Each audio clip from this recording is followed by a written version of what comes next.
Hello, I'm Barry John, and welcome back to Let's Play Descent. I have one co-pilot with me today, and I'll let him introduce himself. It's me, again. Hey late. And yeah, welcome to a level that I have absolutely no problems losing lives on because it's a fair fight. Hard, but fair.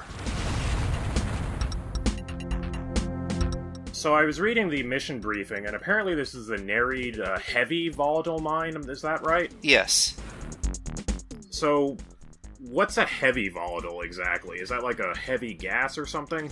Probably heavy gases. I mean, we are operating around a gas giant here, but it could also mean heavy metals. Well, I guess that might explain where some of this plasma is coming from. I mean, they've got to generate that much power somehow. Yeah, true. But this level design, it has a gimmick. It's not immediately obvious what said gimmick is, but once I call up the map and start showing it off, I think you might actually start to figure it out. Wow, that was a fast blue key. Oh, neat.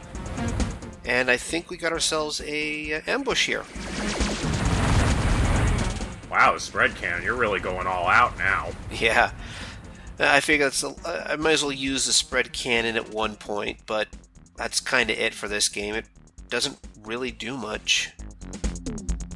It's really telling that that kind of standard by now ambush is just included just right after the entrance of the level. They're almost assuming the player is familiar with it by now, which they almost have to be. Yeah.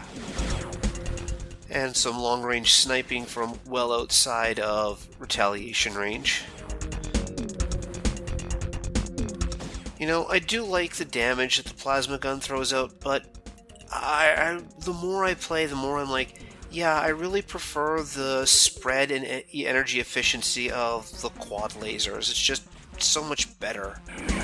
Yeah, it seems like the plasma balls might move slightly faster than the lasers, but that seems to be their main advantage, really. Yeah. Whoa. I think that guy noticed you opening the secret wall because he fired twice or something. Yeah. And a whole bunch of concussion missile throwers in tight quarters because, hey, why not? Standard fare by now. Yeah, but you know what I'm glad about now? It's easy to not notice, but everything's really well lit here, actually. Yeah, there's lights in the ceiling.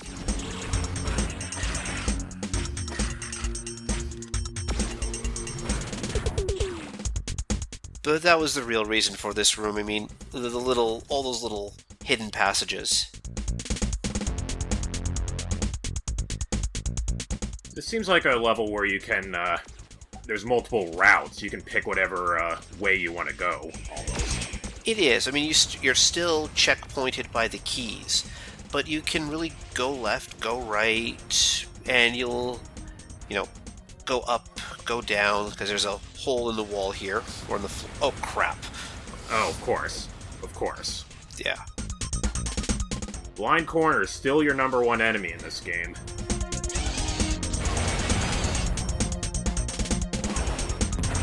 And that should be 3 for 3. Yep, I'm good. Phew.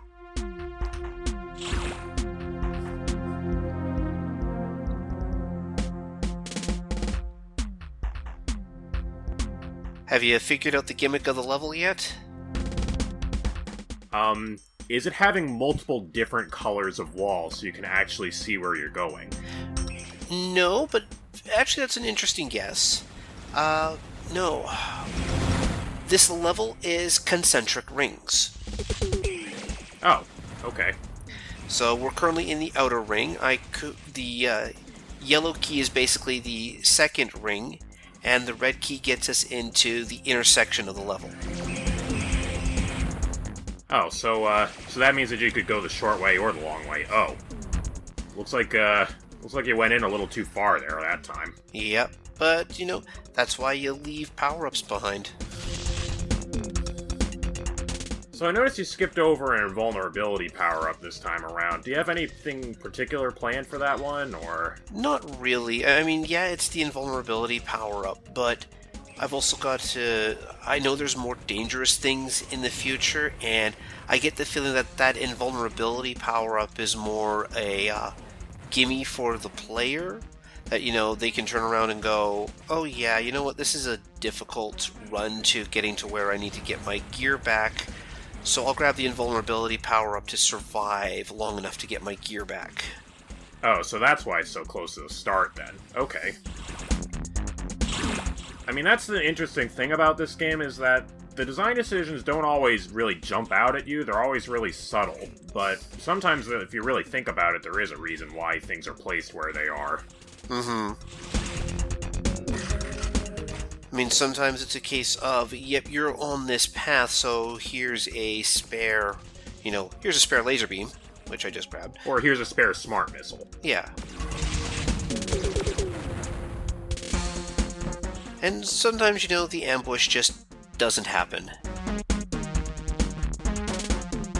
Yeah, I guess another thing that I can really appreciate is that they're not really just spamming all of the really nasty enemies they've introduced. It's not like wall-to-wall green missile platforms or the green laser machine gun droids. They're mixing up the enemy levels a bit so that you don't get overwhelmed. Yeah. And, the terrain is, as I commented last time, pointing out that level design and enemy design go hand in hand in this game. Because you can see here it's always nice to have an actual amount of range so you can see those plasma balls coming from the plasma hulks. Yeah, and it's not just that, it's also, I have enough room that I can respond to homing missile throwers. Also, do not enter this ring. Do not enter this ring. It's a trap. It's a massive, colossal trap. I saw some purple rectangles in there. Are there a lot of purple rectangles in there? It's pretty much all purple rectangles. Because there's 4 of them you can see on the map right there.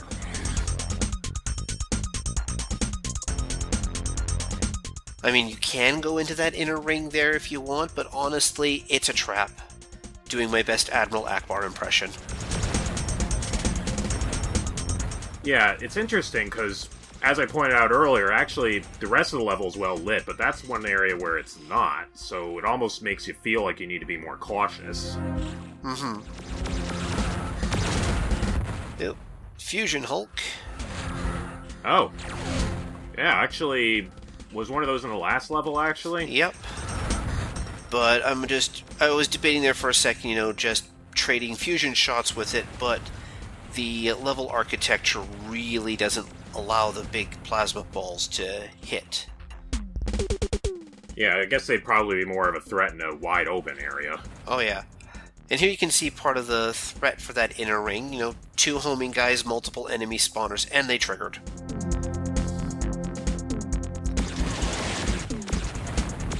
Wow, that was a slick dodge there. Nice. Yeah. I was concerned that they were going to hit the wall right behind me there and I'd get caught with splash damage, but guess not. Yeah, I guess that's, add one more reason onto the pile of, not wanting to open those doors from point blank. But that's nice. They're used as a set piece. They're not all over the place, they're just in that one area.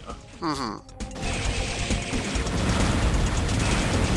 mean, how many people remember that you can actually open doors by running into them at this point? As long as you're careful about it, if you don't hit them too hard, you won't lose any health. But yeah, this is me just completing my lap of the outer ring here. I've got 2 keys, and wow, I picked up both keys really early in the level and still got barely halfway through. Yeah, it's strange. It's almost like they're giving you a wide area to run around in. Because I've said it before, I'll say it again, this game is really at its strongest when you've got these mid-sized rooms that can... Yeah, these things that are like 2 to 4 cubes wide instead of just 1 cube wide hallways. Smart, I'll ignore that Vulcan cannon, I won't be coming back for that.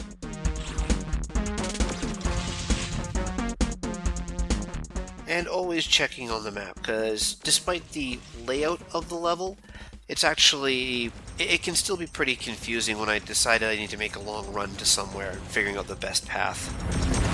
Yeah, I mean, we've made fun of the map in the past, but it is low-key super useful for just keeping yourself oriented and not getting sidetracked. And getting sidetracked in this game probably means you lose health.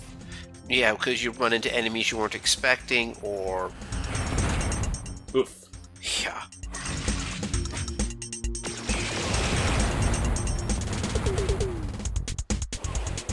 And some days you're just... Yeah, I'm just going to poke my nose around a corner here and trade shots with the homing Hulk. Yeah, I mean, that's just really the way this game is designed, with enemies that fire only a little small volley, but very often, as opposed to things that charge up a huge volley and then let it off for a long time. We don't really have enemies that work that way in this game.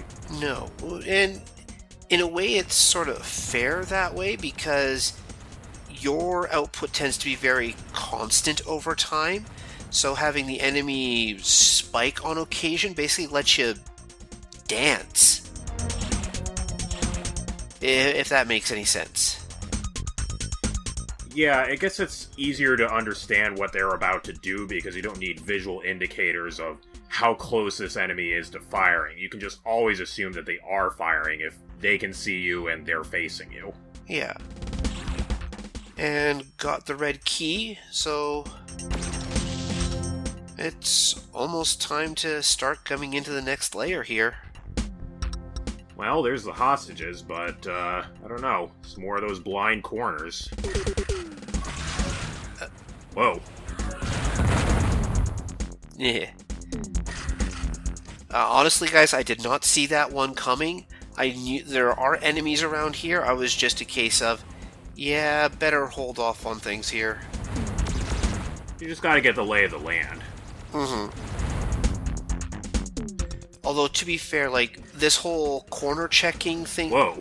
Alright, so there's, so more of those, mini-bosses now, those fusion hulks. Yep. And this particular section, you know, long straight corridors with just enough curve to them that you can duck around a corner to avoid the fire. Yeah, there's that little, that zigzag, so they don't have a long shot at you. It's all close range. Which, as long as you're not right up in their face, that's going to work to your benefit. And you can see there, you know, these fusion shots are still traveling far, they're still traveling fast.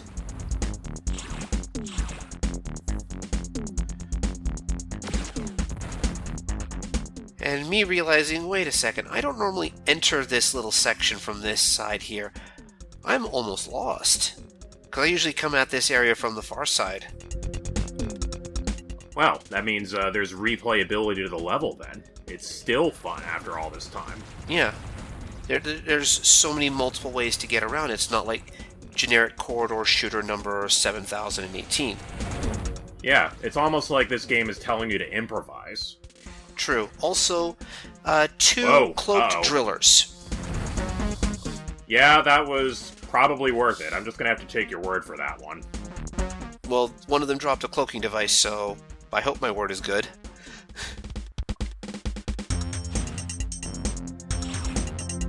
Someday, we're going to take all those mega missiles and smart missiles and really unload them on something. It's called the last level.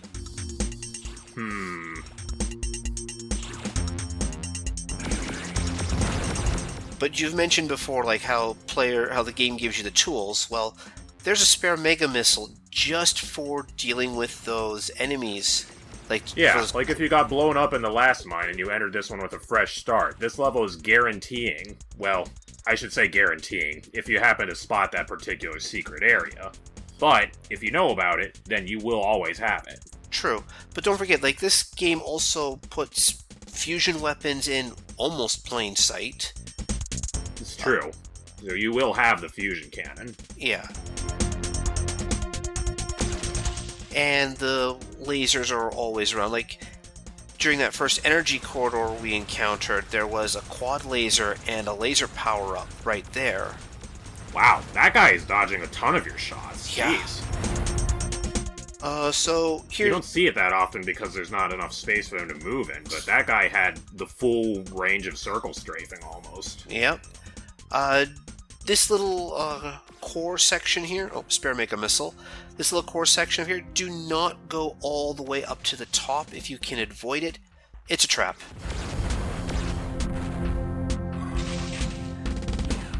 Alright. So what, 6 hostages now? Actually 5 in this No, level. just 5.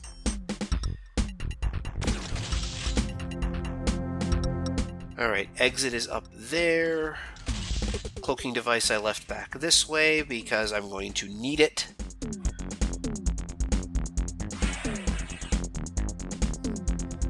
Yeah, how many games nowadays actually there's a tangible reward for for just leaving your power-ups behind and collecting them later instead of, instant gratification. Oh. Okay, yeah, I think you would want to be cloaked for this one. That's like, what, 4, 5 Red Hulks in there? Yep. Homing missiles? And time to 50 health, no cloaking device. I think that's probably one of the things that we're just missing from modern shooters that's present in this game is just giving the player invulnerability or cloaking, just absolute invisibility, and giving them those huge advantages and expecting them to make use of them. But don't forget, even with invisibility, the enemy can still see you when you shoot, because they can see where the shots are coming from. But yeah, it's the player, just you give them a chance to feel really good when they can execute those kinds of preemptive strikes and actually make good on them. Well, in a way, the new Doom does that too, because it gives you the Berserk power-up, the whole, yeah, I'm about to wreck your day type deal. Yeah, I mean, it's power-ups that actually make you feel powerful in a way that actually affects gameplay as opposed to, I don't know, maybe killing this enemy over here 30% faster or something like that. Numbers just aren't as visceral as actual mechanical improvements. Yeah, very in agreement there. And I do, plenty of rewards in this particular room once you cleared it out. Oh, yeah. Putting the rewards inside the room in, the far corner like that, giving the player an incentive to actually go in the room instead of corner sniping the reactor from the entryway. Yeah. But I forgot to pick up that Mega Missile on the way out. I got plenty of time. So, you know what? I think I should take this exit instead. Oh, hey. So yeah, see you all next time.